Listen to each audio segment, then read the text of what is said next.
Welcome back to the About Our Father's Business podcast. Today we have a special guest, Bob Pritchett. He is the founder of Logos Software. This is the software that all the pastors use to prepare for their sermons. It is the market leader. Let's get into it. We're going to listen to his story from Bob Pritchett.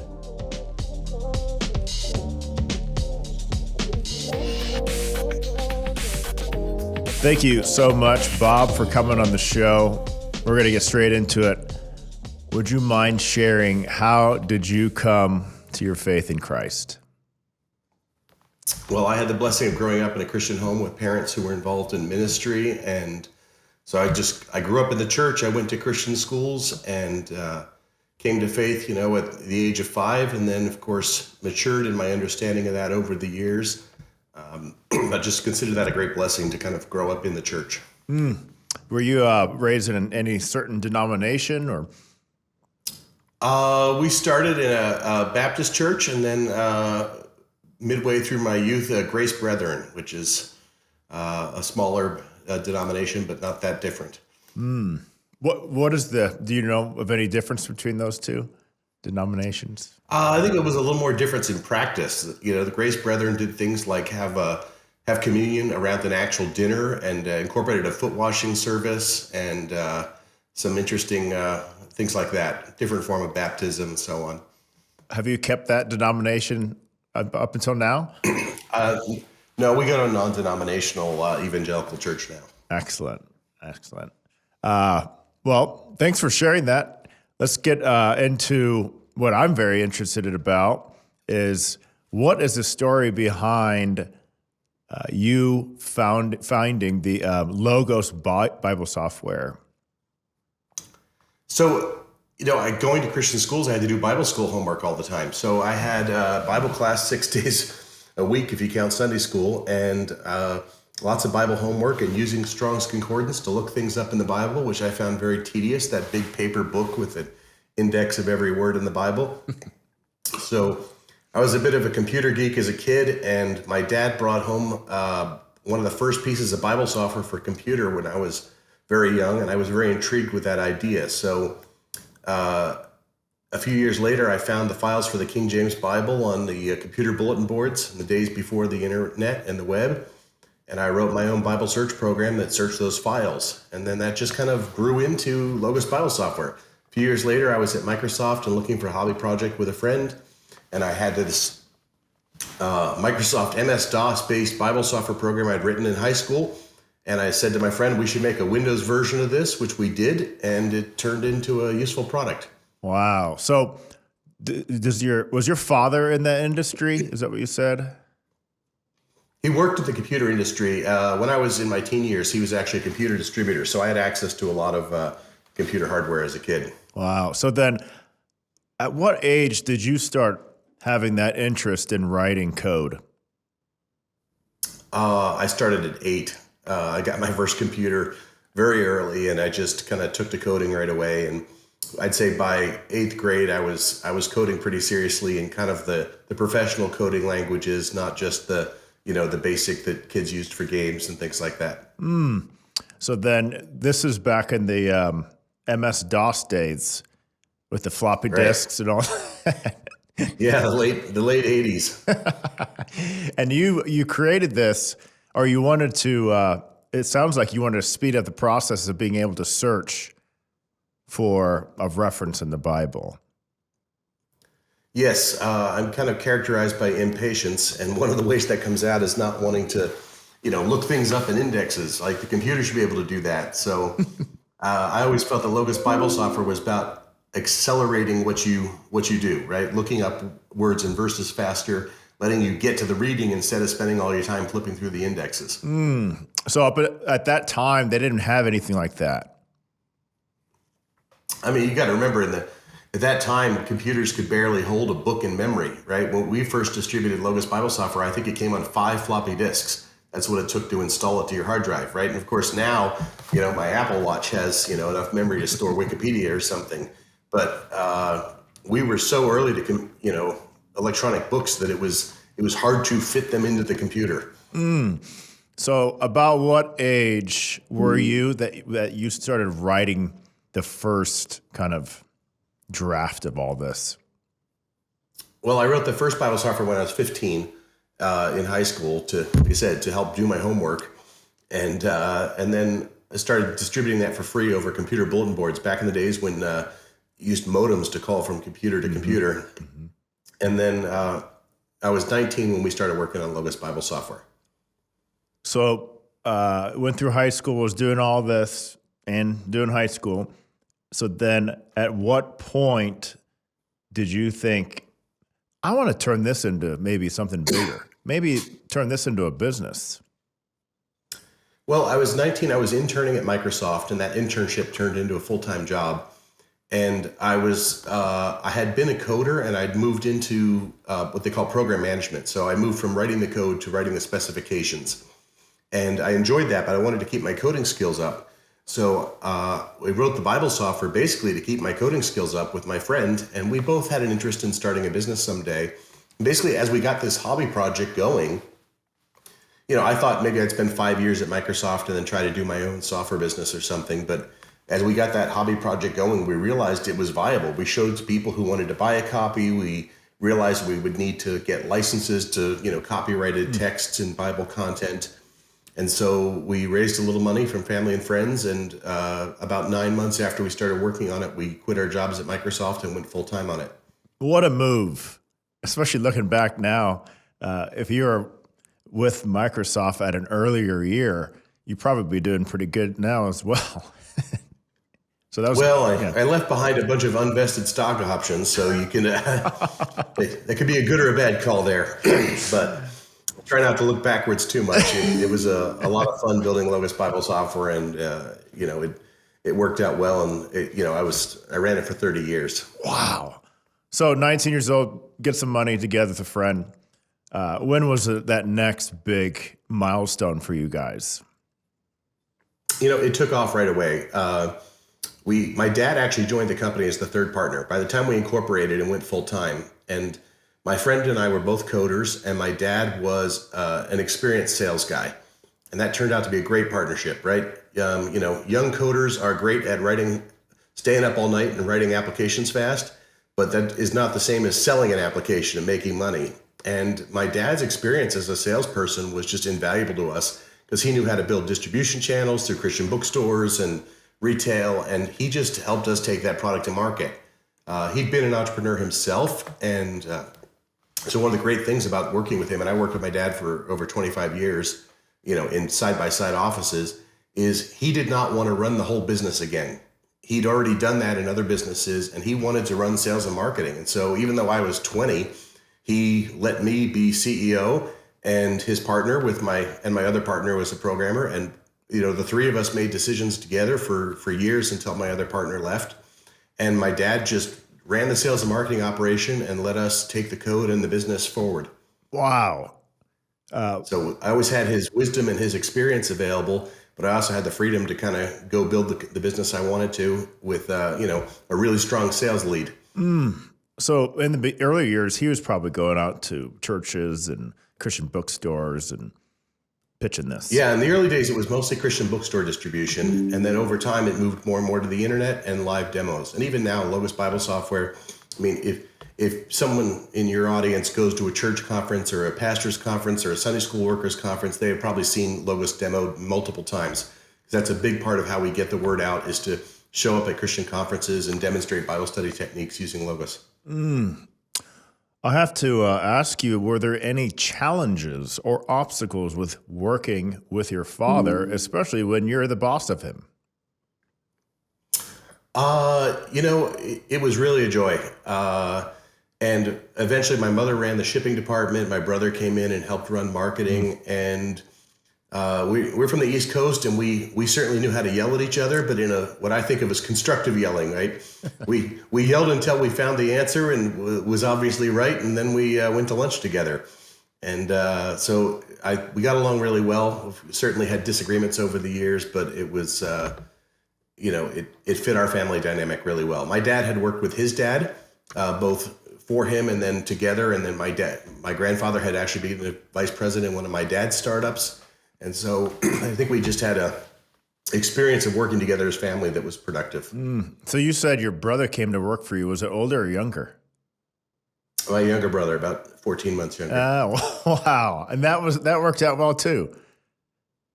Yeah, that's another thing that does not always work out well. But my brother was, I enjoyed being a little more on the outside, and he's also sales minded, but he liked working operations on the inside and did a great job of that. Wow. It's almost like the Jackson 5, where you have all different specialties, right? All the different roles, and you were Michael. You were the one leading the way. Yeah, I got to take the lead on a lot of things, but had enormous support from the family, and was blessed to have a family of talented people who all had different gifts to bring to it. So what did that growth look like from when you guys first started?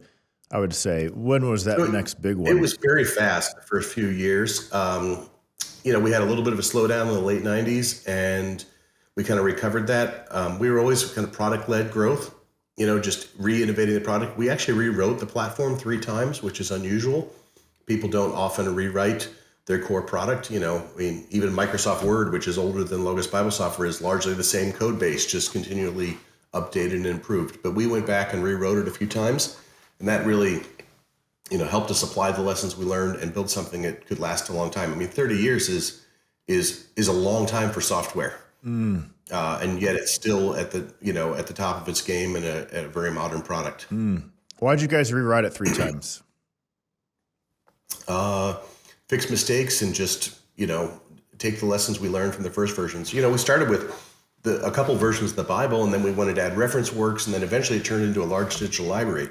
So there's now 200,000 books that you can use with Logos Bible Software. And of course, there's no way we could have anticipated that in the days of, floppy disks with 540K memory. Wow. So you were there as CEO for how many years? 30 years. What did that process look like for you, with specifically being the coder, right? Because I'm guessing in the beginning years, you're a CEO plus programmer. Yeah, so in the beginning, I'd say the first 10 years, I was still a pretty active coder. So my partner was too. He was also a coder, and we hired a bunch of developers. So the first few years, I did a lot of, felt like I ran 2 jobs, like in the day, kind of on the business side, and in the evening coding. In the beginning, of course, it was just, more writing the code and doing some sales. So there was less business stuff when we were at, a dozen people the first couple of years. But over time, I kind of split into 2. I felt like 2 jobs. I coded at night mostly for my part, and then, worked on the business things during the day. And then about 10 years in, I basically stopped coding on a day-to-day basis. And, I just couldn't do both things anymore and focus more on running the business and let other people take the code forward. You guys survived the .com bubble, right? What do you think attributed to that?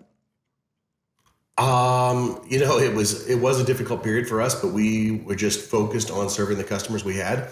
We actually tried to do some expansion into other adjacent markets and things during that period that didn't work out for us. And it just caused us to get really focused on who our core customer was, which was really what we called a pastor or a pastor wannabe or a pastor lookalike. That's how my dad used to phrase it. We designed the software for pastors, but in reality, pastors were 40% of our market. Today, they might be 30% of our market, but we still design around a pastor, right? Because a pastor spends 10 to 20 hours a week in Bible study and sermon preparation. But there are a lot of people in the church who are pastor-like, right? They teach a Sunday school class, or they lead a Bible study, or they just do intense Bible study and research on their own. And there's faculty at theological schools and seminaries and seminary students. So while we have a diverse set of customers, this using the kind of, we put it, the pastor lookalike, the pastor wannabe, student training to be a pastor, those personas worked for us in terms of targeting the software. So we were never the tool for if you just wanted to read the Bible, each day. There's a lot of apps that'll help you, use your phone to read the Bible every day. And ours will do that too, but ours is almost overkill for that, right? Our app was a tool for, I want to open the Greek and a Greek dictionary and a commentary in the New Testament and, read it all together on multiple windows on a laptop, right? We're more than a tool for reading the Bible, although of course we do that. We're a tool for really doing Bible study and research. So the guy you partnered with, was he a believer? Yeah. So he was somebody I met at church who also worked at Microsoft. He left in the late 90s and moved on to other things. But my dad and I stayed in the business all the way through. As you guys continued to recruit more and more people, was that a requirement is to be a believer in order to work for your guys' company? We've always been a for-profit company, not a ministry, so we don't have the ministerial exemption in hiring. We have to be like any business. We can't be discriminatory in our hiring. And I know just from what people have told me that we have had people from different faiths, people of no faith. I'd say there was a high correlation of interest in the Bible and Christian faith with our employee base, though, because you just kind of get that self-selection, right? I mean, if I sold snowboarding equipment, I'd probably have a bunch of snowboarders working in my shop, right? Because they know the field, they know the topic, they have a passion for it. And my anecdotal observation is we were 90 to 95% believers, but of course I couldn't ask that during an interview, and we didn't. And some jobs, some jobs didn't require any Bible knowledge at all, right? You could work in the accounting department if you just knew bookkeeping, right? But if you were in sales, you needed to know a lot of Bible vocabulary to sell Bible software to pastors and know a lot about Christian content. How many employees do they have now? So I'm out of the CEO role now. Still on the board of the company. At its high point, I think there were about 500 people, and then a partner where we did a bunch of data entry and keyboarding offshore. I think now it's somewhere around between 300 and 400. How many users about? So because we have free mobile apps that people can use for audio and reading the Bible, we have about 8 million user accounts. So there's a lot of people who've downloaded some version of Logos or one of the related products and used it. I'd say about 10% of those are people who've really invested in buying Bible study tools. But I know there's 8 million records in the user database. That's incredible. What do you think? What was is there any tips, strategies you would attest to go from 0 to 8 million users? 30 years is a long time, so that helps. There's companies out there that have been around a long time, and they plateau off, and it's hard for them to break through that glass ceiling. You guys obviously did that. So we've always been growth minded. Like I said, we weren't afraid to rewrite the software, which is a risky thing. I mean, it felt risky even at the time. We'd have periods where we didn't really have anything new to sell for a while we were working on rewriting it. But we tried to stay at the cutting edge. There's a tendency in some niche areas in verticals, whether it's faith or even just any industry vertical, to kind of do mediocre software, right? I'm going to write software just for this kind of person, and it's going to be good enough for this category, right? But we tried to write first-class software in our category. And I think that's part of what led to that longevity, right? One of the things we used to say back even in the 90s was, if you work with words, you get really amazing software in Microsoft Word. If you work with numbers, there's incredible power in Microsoft Excel. And, if you work with a Bible, you should have an equally good piece of software. And there was a lot of software that was written by, software developers who went to church and wrote a little Bible software program, but it was a hobby project. And they didn't, in my opinion, they didn't take it as seriously as it needs to be first class, high quality software. And well-intentioned and maybe the best that they could do. But we just always treated it like we were building Excel, right? We were going to build something that was going to last, something that was built to grow, something that was built to be there for you in the future and to make it through technology changes. And I think, we have the fact that we have users who bought things from us in the early 90s that are still using those ebooks and licenses and are now on, mobile devices and different platforms and the web. And we built something that made it through many transitions. How do you define? And we've just always been aggressive about growing. How do you define world-class software? What does that look like to you? Everybody's got their own opinion about what makes good or bad software. And some people, it's like you can have a taste for the details. I might have too much taste for some of the details, right? To me, it's down to everything from the pixels all line up well to the obscure shortcuts work, right? if you're a power user, you don't only know how to use the cursors and not just the mouse, but you know how to like control shift right arrow to grab the selection to the end of the next word. Well, that's what, I mean, quality software like gets all of those things right. Like, every standard shortcut works. Every, feature of the operating system is integrated well into the software tool. And that's what we did, right? Every keystroke that Microsoft Word supported to do, powerful text selection or whatever, that only the power users knew, those worked in Logos as well. Does Microsoft or Apple do this better? I think Apple is an amazing design and hardware company. And I think that while they make elegant looking software, I think that software is not a priority at Apple the way hardware is. And I think that over time, I think Microsoft builds more thoroughly better software. But that's just a personal prejudice. I know there's a whole other religious argument about that. So maybe Apple's form over function and Microsoft is function over form. Yeah, and there's weaknesses and strengths to both of those things, right? Microsoft stuff can be technically daunting, or the user interface might be more complicated. But as someone who's a software person, I know that Microsoft product is not only going to be solid as software, but I can hook it up to I can program against its APIs, and it's well thought out for developers. And I said, Apple, I mean, I carry an iPhone and I have an iWatch and an iPad, but for my desktop work, I use Windows because for my software-minded self, it's a better platform. Another question about the business. Looking back, is there anything you would have done differently? A billion things. You start a software company at age 19. There's a lot you don't know. So I've learned a lot about managing people. I've learned a lot about appreciating sales and marketing. I was probably late to really understanding marketing well. Over the years, I've learned a lot about that, but could have done a better job of understanding that better earlier.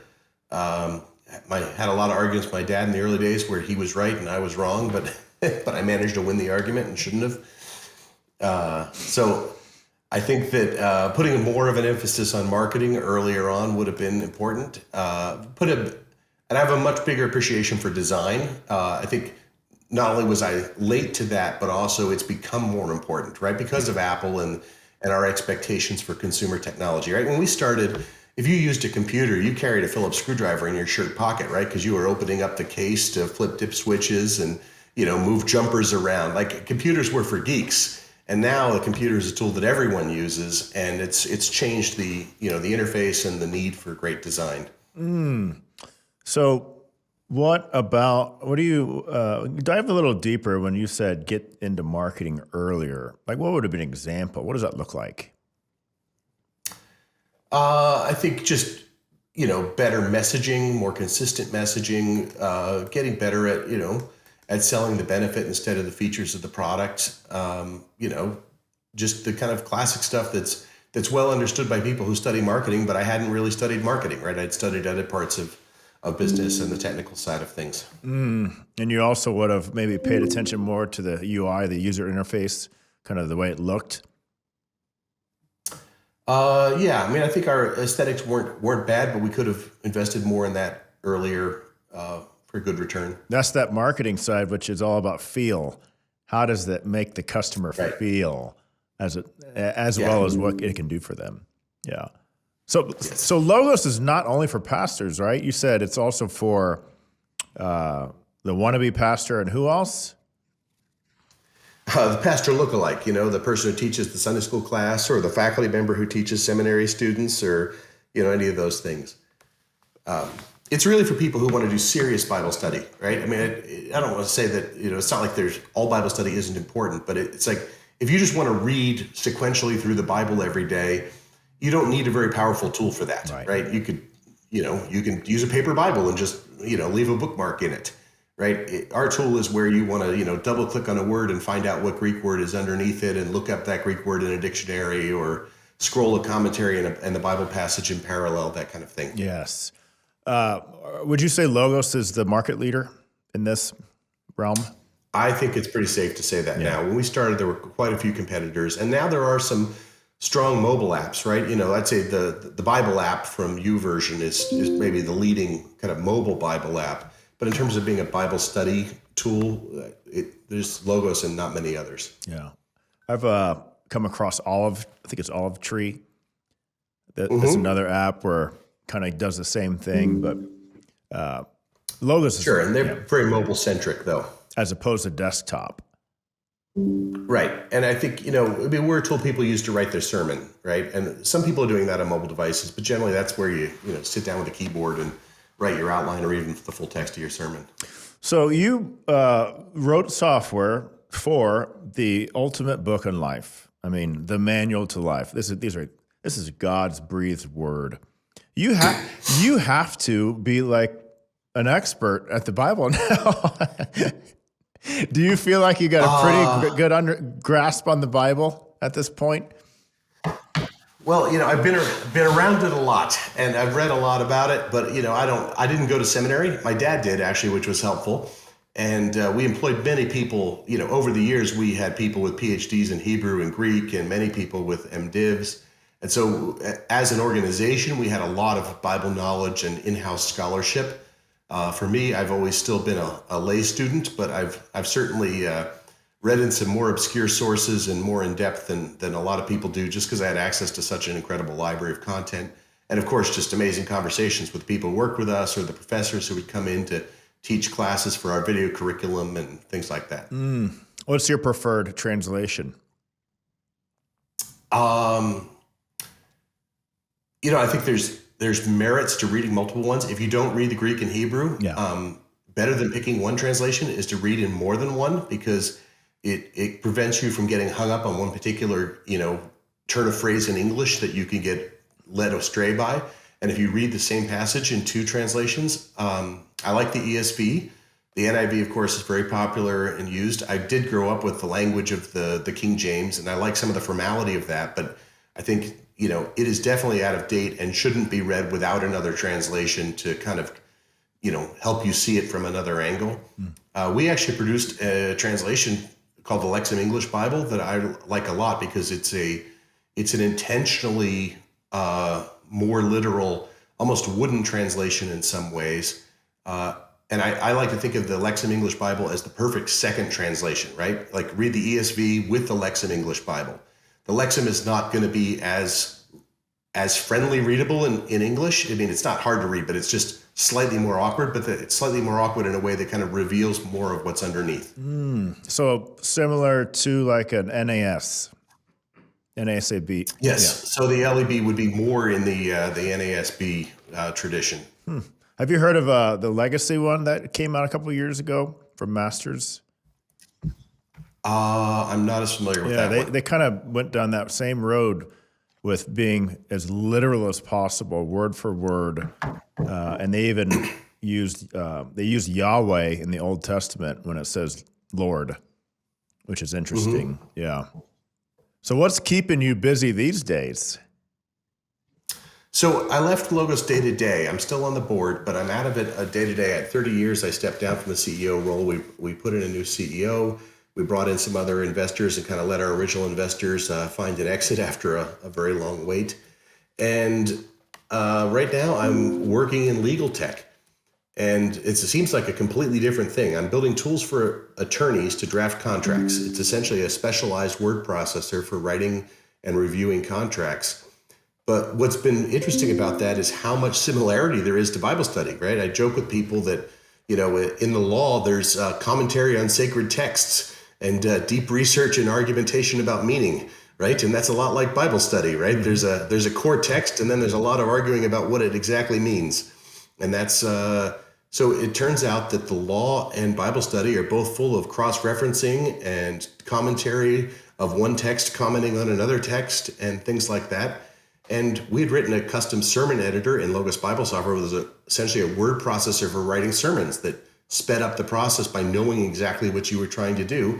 And I'm kind of doing the same thing now in the legal space. So it's just been fun to get into another category. It doesn't use the same knowledge, but for various reasons, I can't and don't want to compete with Logos and in the same space. So it's just gave me a new area to work in, and it's been fun to I've gone from managing, 500 people to a team of, less than 10. And it's fun to kind of be back on the front lines again. So you started it. It's called All Drafts. Yes. When did you started it? Yeah, 18 months ago. And we're just about ready to release. And I said it's essentially a word processor that just automatically formats and structures your contracts. Recognizes all the structural elements of contracts, makes it easier to not make mistakes, right? To not leave content in you shouldn't, or to forget to define something you should have, and things like that. It's like, is it similar to like Rocket Lawyer, those type of sites? This tool is designed for lawyers, where Rocket Lawyer is designed for you to use instead of a lawyer, possibly, or maybe before going to a lawyer. This is really kind of like giving Rocket Lawyer level technology to the lawyer.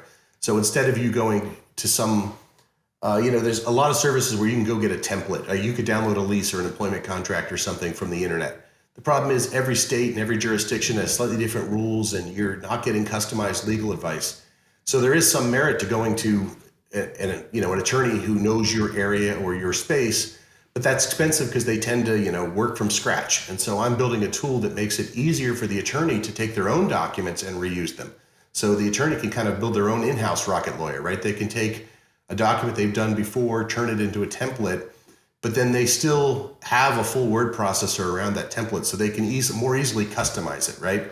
I don't know if you've ever tried to create a will on the internet. It's like it asks you 50 questions and it writes you a will, but then you're like, yeah, but I have this one special thing I want to do that's different.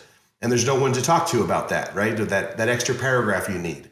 And so I'm equipping attorneys to kind of offer some of that ease of use and hopefully more affordability by making it easier for them to generate the documents while still kind of leaving them in control of all the words and the actual final document. What prompted you with this idea?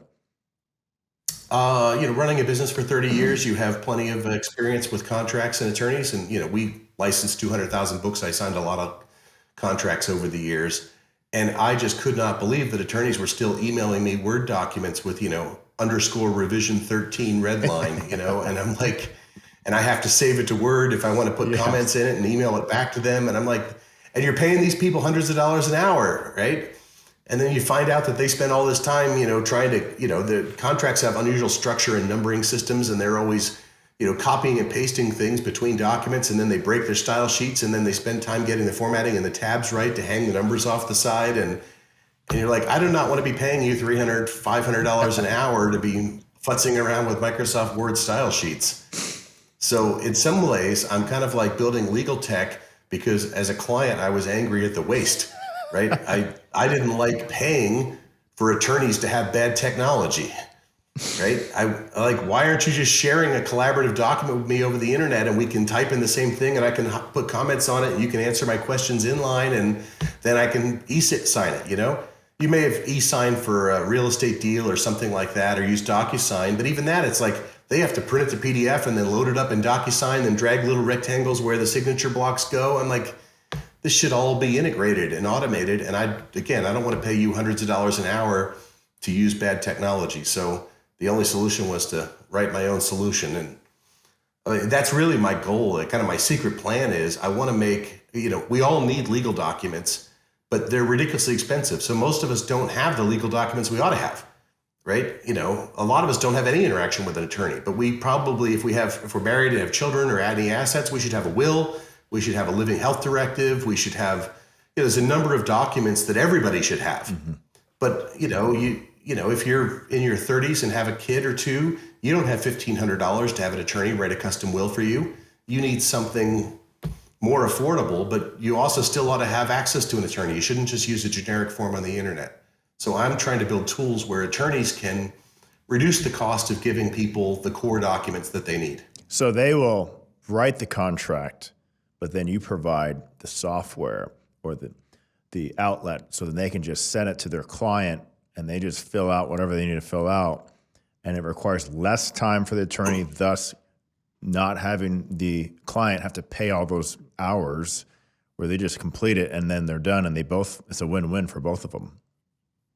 Yeah, it's very much like the Bible software. Like, what I'm trying to remove from the process is all the style sheets, all the formatting, all the tabs and indents, all the reading it 3 times to make sure that you didn't reference a defined term that you forgot to define, or that you don't define a term that you ended up never using. And the software actually reads over your shoulder. And like, if you define, accrued annual bonus in an employment contract, it makes sure that, you refer to it consistently and everywhere. And if you remove it, it makes sure that you remove the definition. And that just saves time. And it saves the time that's the least fun, right? Solving the client's problem, I think, is the fun part for the attorney, right? Using their brain to think about the legal problem is the fun part, right? Reading it 5 times to make sure you didn't, leave something in you need to remove, or vice versa, is not the fun part. And that's what we're going to try to eliminate. How are you bringing your faith into your new venture now? I mean, it was probably a little easier in the logo space, but this is a little different. Certainly, it was an issue every day in the logo space. I've read a lot about faith and work, and faith in the marketplace. And for me, I don't, and obviously I've worked in Bible software for a long time, so it was certainly easy to do in that space. But I think of God's laws as being universal, right? God owns the law of gravity and the law of supply and demand as much as any spiritual truth, if he's the sovereign creator of the universe. And so I think that the practices that are good for a Christian business person are good business practices, right? You should buy low and sell high. That's going to work out well. And you should treat people honestly and let your yes be yes and your no be no. And so to me, it's just about kind of being consistent in who you are, right? In the marketplace. And I want to be the way I would be with people in my church, with the people I do business with. So listeners can download the Logos app on their phones, iPad.